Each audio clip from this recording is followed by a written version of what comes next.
This car here is the biggest headache of a bit of stock that I've ever had in my life. You're going to be like, oh my God, Cal, how have you got yourself into this hole? I sold this car back in June 2024 to my customer Justin, who's just off camera over there. It basically, I think it went wrong on his journey home. There's been no end of problems with this car. So in today's video, we're going to be talking about the worst bit of stock that I've ever had at Binker. There's problems and then there's solutions, yeah? Right, so I don't really know where to start with this. I think the best person to tell this story is definitely Will. So Will is just off shot. He's busy working out the headaches on one of my other cars. No, that's this one. Oh, is it related to this car? Yeah, so Justin, the customer, is just off shot over there. Justin don't really want to be on camera. He don't really want to, and I respect that, that's fine. But he was here, we weren't even planning this today. I'm here filming some bits on the M3 Touring and the C63 AMG. By the way, on the subject of the C63 AMG, if you want to be in for a chance of winning this car, it is just 19p an entry. We're going to be announcing the winner. Do you know what? I don't even know. I'll put the date on screen now. Next few days, I would reckon. Obviously, if you're a dream catcher, you've already been entered. That automatically happens. If you're a free user, you need to go to the website and manually enter, right? Good luck for whenever the date is, and let's get back to the Audi A6 story. This problem's been going on for months, Will, isn't it? June, yeah. Since June. So Justin bought this car from us. What is it? It's 2 litre diesel, is it? 2 litre TDI manual, yeah. CGL engine. I've got the same engine in my A5. Yeah. Which gives me grief every now and again. Really? Yeah. Are they not good engines then? No, it's not that. There's just various bits. The engine management system's so finicky. Yeah. Especially with the emission stuff, because it's just before Euro 6. Mm-hmm. So there's lots and lots of things that can cause issues, like EGR valve, blocked up intakes, valve guides, which is what this ended up being as well. But you can end up with lots of wear in the engine, and you have to just go around everything. But when we initially had this car, it came in as a turbo fault. Yeah. And it had an EGR valve fitted by a local garage close to you, because they thought that was what was wrong with it. Yeah. And but the EGR valve probably did have a fault, because they always have a fault on these anyway. Mm-hmm. So then when we looked... Sorry, let me just stop you there a sec. Justin, just quickly, did it break down on the journey home? I drove out the gates of your place. Really? Yeah. I shouldn't be laughing. I shouldn't be laughing. He paid for the car, yeah. This is his new car he just bought. Most car dealers wouldn't be doing a video like this, but he was there, and I thought there is definitely a good option. We say it all the time, bad news is good news on social media, and this is cars. You've put it right at the end of It's a 12 plate car, yeah, we have put it right. So did that mean, sorry I'm not too clued up about this whole situation, because you dealt with Jerome, didn't you? Yeah. So did you take it home that day? You couldn't have done? No. So it stayed at Binker? Got my daughter in the car, drove out the gate, and then it cleaned up with the code. So you left the car at Binker, and then we must have said, don't worry, we'll sort it out for you. Yeah. And it then came to Will. So then Will... So it went and had an EGR. Oh, it went to have the EGR, a local company. A local place. And then... Sorry, let me just for the benefit of my mind, I want to see where we bought this car from. I actually don't know where this car come from. Okay, so it's just come from a random Joe Bloggs sort of private seller. So someone must have come to us at one of our branches to sell us the car. I would have thought they'd have sold it. From my story, I haven't tell you now, I'll probably tell you why they sold it. Okay, so someone's come to us to sell the car. Yep. We've just test drove it, light came on, Jerome said we'll fix it. It's gone to locally to you, which is normally would. There's no reason for you to bring it to me to begin with. Mm-hmm. It then had an EGR valve fitted. Jerome drove it again, and I think the light came on again with the turbo, and he was like, right, send it to Will. We had it come in, and there's no boost. And when we looked round basically the variable vanes, everything was sooted up, and the DPF had a high soot content, everything like that. So we then took the turbo off, checked the map sensor, did loads of checks, took the turbo off, had it checked, and the vanes were just basically, they were only moving a tiny bit, they weren't moving the full range. Mm-hmm. So obviously there's a reason for that, which I'll come to in a minute. So when we put the turbo back on, I then test drove it, and it was better. But then what had happened is you drive it for a few miles, and then it would then start to, it wasn't that it wouldn't boost as much. Mm-hmm. So, but what was happening was the DPF was filling up. So we obviously came back, we put it on the dyno, in the dyno room, because then we can basically not have to drive it anywhere. Yeah, of course, we it's just like put a it in there live and we run drive, it. And noticed that the air-fuel ratio was very rich, etc. So we thought, right, okay, we'll take the injectors out. And the injector deviation was quite high. So some were pulling out, some were putting in. took the injectors out, and there was no washers on the injectors, and all the injectors were numbered. The bolt was old. I got a brand new bolt from next door, and the bolt was about 10 mil longer, so you could tell it had been retort back down with no washer, etc. So, and normally you replace a bolt because it just stretches. That's hence why I knew they'd been out. Sent the injectors away, and they all failed completely, massively. Oh my God. And they were just basically ploughing fuel in, which every time you cleaned it or did anything, it just sucked the DPF up. Yeah. So we then put a set of injectors in it and had the DPF off, sent that away to Fastline. Fastline tried to clean it. They rang me and said, look, we've cleaned it, but it's still quite bad. We can leave it in the kiln overnight. It's an extra 50 quid. I remember you doing this. Yeah, I remember you saying it's gone in the kiln overnight. They said, and then the next they said, look, it's a lot better than it was. It should be okay now, but obviously it's, you know, it's not brand new. Fair enough. So obviously we put it back together, drove it, and it was perfect. Yeah. And to be fair, we were like happy with it for the distance that we did.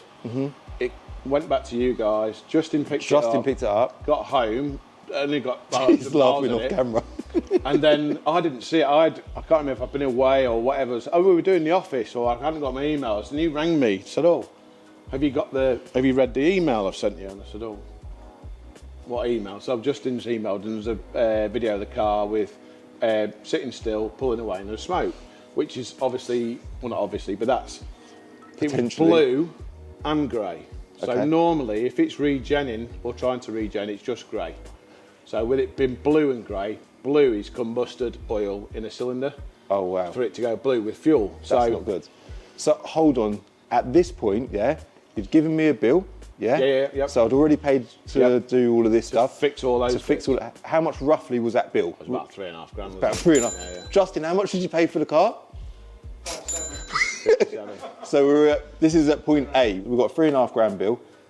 Justin paid £5,700 for the car, and he's then sent this email to say the car's not right. So I'm thinking, well, okay, I don't know what else it could be. Blah blah blah. We get the car back in, drove it, and it seemed fine. I drove it a little bit further, and the fan was cutting in. That was the other thing. The fan was cutting in, so it's trying to regen all the time. So I thought, okay, something going on with the DPF or whatever. Long story short, we took the inlet manifold off, and the inlet manifold was really, really clogged up. So cleaned the inlet manifold out, wondered if it was the crap from the inlet manifold going in. Yeah. With the jar valve, etc. Checked all that, cleaned it all, still the same.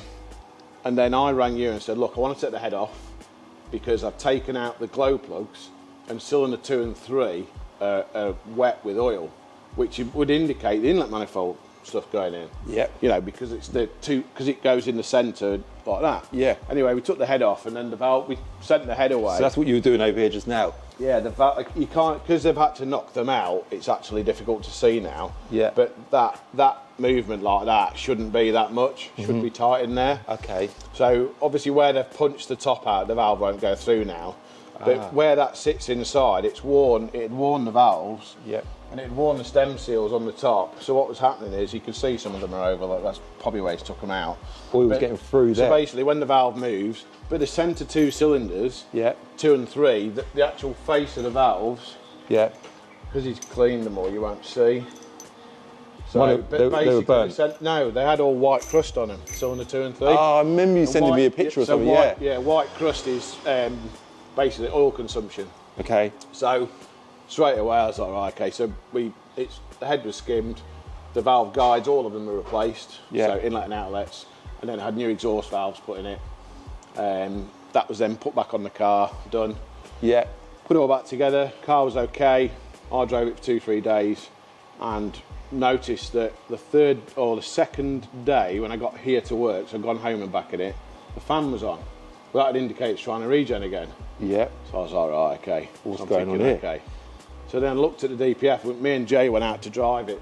It was on Friday evening, so we were out driving till 11 o'clock at night, messing about with the DPF, checking what it's doing different situations to see what the figures were doing. And basically, when it was trying to regen itself, it would never go down below 16 grams of soot. Okay. But the calculated was down at 0, but the measured was at 16, which would indicate that the DPF block, the back pressure in the DPF was really high.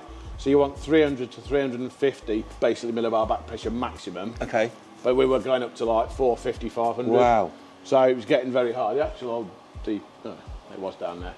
So, long story short, Justin was actually picking it up on a Saturday. Oh yeah. And I rang Justin. I remember I said, look, this was like the Saturday just gone. I rang Justin. I said, look, I'm not happy with the DPF.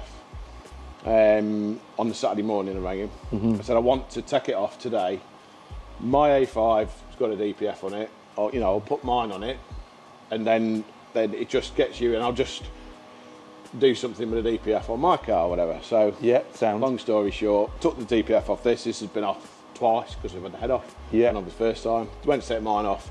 None of my nuts will come off the back of the turbo. They're all rounded off. Oh no way. I was like, so I went on eBay. Thought I wouldn't. I know I didn't. I got the part number of the DPF and I put it in Google to see if they did anyone would do a DPF. Yeah. And there was a brand new, genuine DPF on eBay for 290 quid. What in Slough. So that is about the only bit of good news that we've got. Yeah, well, it's 2,400 quid for a brand new one. Yeah. And there was one for 290 pounds in Slough. Well, this is bull. It's not real. Yeah. Looked at their feedback. Looked at the address. It's a proper thing. Turns out he's a car trader. Bought a DPF for a car. Yeah. Like yourself. Bought a DPF for a car. Bought a brand new one because someone wanted it. Turned out it wasn't that. And never fitted it. Okay. Had it for ages. Just wants to sell it. Perfect. So I bought it on eBay. He wouldn't allow me to pick it up Sunday because I said I'll come down, pick it up Sunday, fit it for Monday morning. So we sent Charlie down Monday. He picked it up, brought it back, put it on the car. I drove it last night and it's mint. So last night was your final test drive. Yeah, well, this morning was. I wanted to check that it wouldn't regen this morning because it would do. That's what it did last time. And when I got back here, it's not smoking. Nice and clean.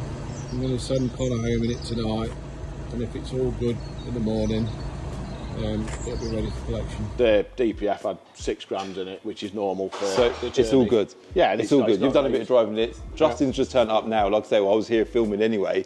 We put Justin's wheels on it for him. Yeah, we just put his new wheels on it for him. So he bought a new set of wheels. A black edition. Like black edition wheels. So he's got the original wheels in the boot. We gave you a Fiesta to run around in for the meantime, didn't we? So you've had something to get about in anyway. I know it ain't the best car in the world, but she's done well. Really, has it been a good car? Yeah, So she's been Southampton, she's been everywhere. Really? 4 sets of 20-inch wheels in the boot. There you go. Perfect. So he's just turned up.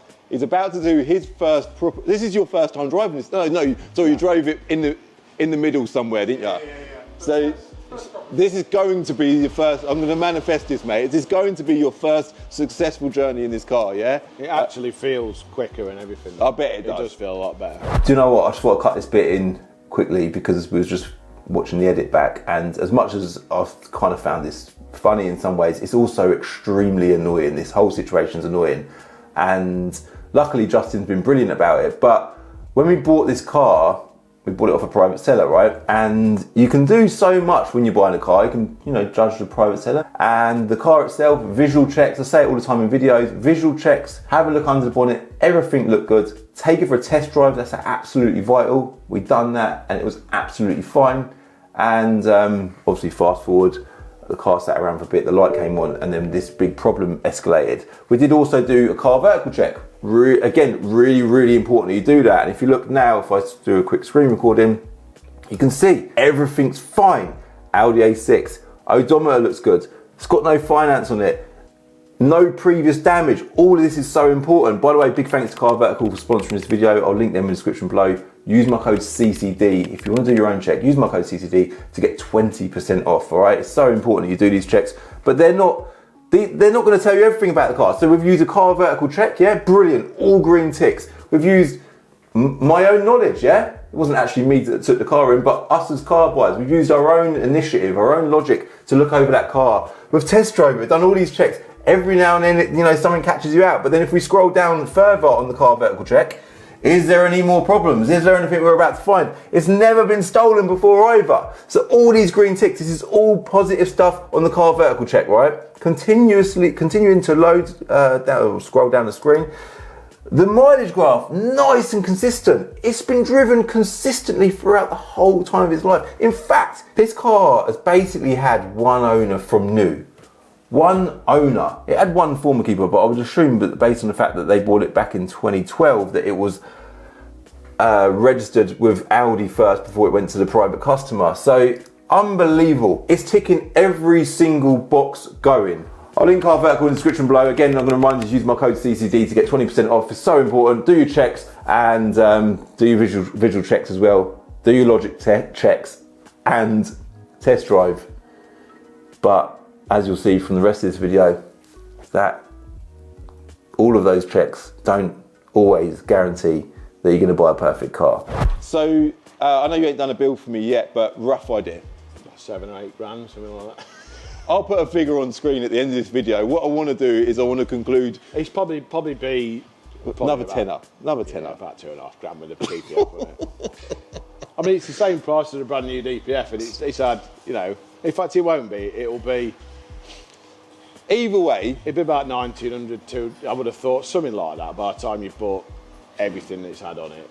The cost to fix this car and the inlet manifold, I absolutely cleaned it out like brand new rather than buying a brand new one. So that's, again, throttle body, everything. So really now, all the intake, everything's like brand new.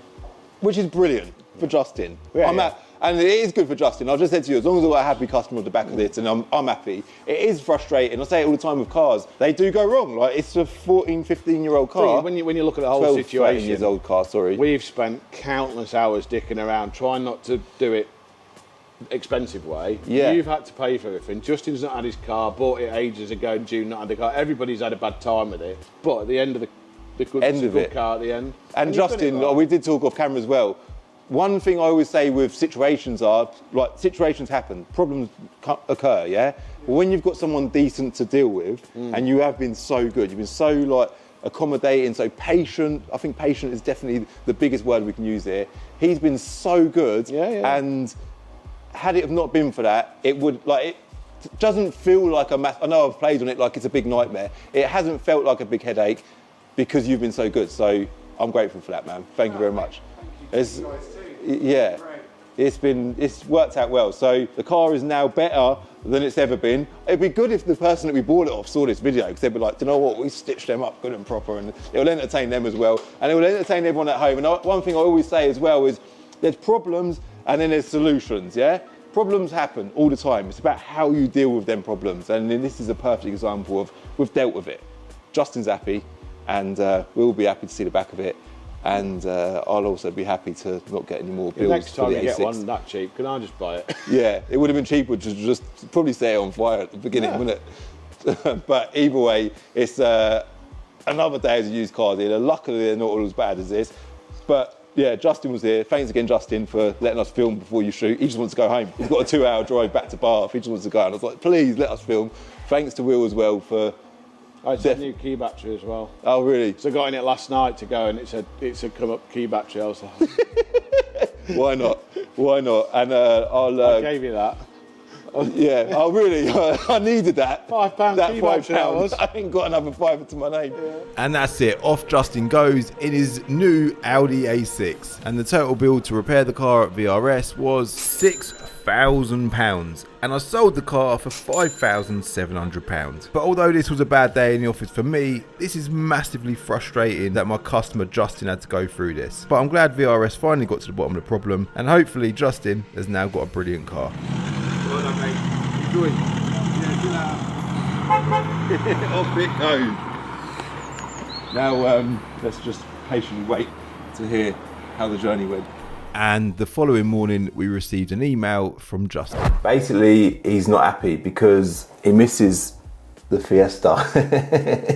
So the journey home was a success. He's over the moon with the car, which is brilliant. And then also, he's done a positive review on our Binker Google page. The journey started back in June. He's told the whole story on arrival, explained that, was welcomed by Sam. There you go, shout out Sam.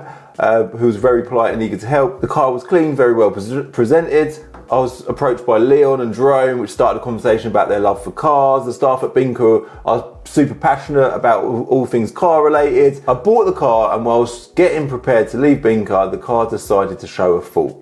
Jerome was straight over to deal with the situation. I was told that the car would be fixed without question. Fast forward a few months, I am now sat here with a beautiful car. All I had to do was be patient and allow them to do their thing. There's more to the review than that. Feel free to go check it out. He's put a picture of the A6 at the petrol station, probably on his journey home, and we've got a happy customer. For me as a car trader, do you know what? Forget about that. Obviously I'm doing this car dealer university thing at the minute, which is free to join. So if you're a car trader and you're not involved with that, I will link that in the description below. It's brilliant, and it gives us as car traders the opportunity to share our wins and share our problems as well. I love buying from private sellers. We all do. As a family, as a business, we love buying from private sellers. It's a great way to buy. That car's come in, we've inspected it, we've met the owner, who was lovely, by the way, test drove it, it's fine. It's sat there for a bit, and then Justin test drove it and a light came on, a little engine management light. That is it. And that light has unfolded to be this massive problem. I could say that buying cars of private sellers is a bad thing, but I completely disagree with that. It is such a great way to buy cars. I encourage people all the time, buying cars from private sellers is a great way to buy it. That car could have come from an auction, it could have come from another trader, could have come from anywhere. Then there's people, you know, you could go about life just not trusting people. I don't want to go about life like that. I want to buy cars off people and have faith in them, judge them, have my own instincts on how I feel about that person and hope that it turns out all right, and generally it does, okay? Then there's cars. These engines are generally really good engines, as Will said in the video. It's an old car, they have their problems. Now, it is really important that anyone who's wanting to get into the car trade, or anyone that's, you know, just getting into the car trade, and they don't watch this video and feel put off about being a car trader, because the car trade is a great trade to be in. It's enjoyable, it's, you know, it's exciting, you never know what's going to happen, good and bad, but generally it's good. It is a good trade to be in, there's good money in it, and you know, it's just a great business all in all. It's challenging, don't get me wrong, it does have its challenges, but this situation here is a real one-off. Like, I have never, in all my years of trading with cars, I've been doing it a long time, I have never ever had a situation where the problem with a car has outweighed the value of the car itself. Like, this is completely unheard of, and there'll probably be lots of car traders watching this now thinking, oh my God, I can't believe he's had that problem. In hindsight, had I known that it had unfolded like this, I would have, like I mentioned earlier in the video, that it would have been cheaper to just set it on fire. It would have been. But things unfold, things move on, and it's the way it's escalated. That's the reality of it. So it does happen. I say that it does happen. It never happens. This literally never ever happens. We have the odd problem along the way. They're old cars. What have I learned from it? Not much, really. Not much at all. What can you learn? Old cars have their problems. Will says these engines are good. I've had nothing but good experiences with these engines. The customer seemed all right on the day. The car seemed all right on the day. And again, like I said earlier in the video, you have problems and you have solutions. Problems happen. Forget the problem. Let's look at how we can solve this problem. That's all that matters. So I hope you've all enjoyed this video. Thank you very much for watching. I will link Car Vertical, Enter Edge, Car Dealer University, VRS as well, all in the description below. Hope you've enjoyed it, and I'll see you in the next one. Bye.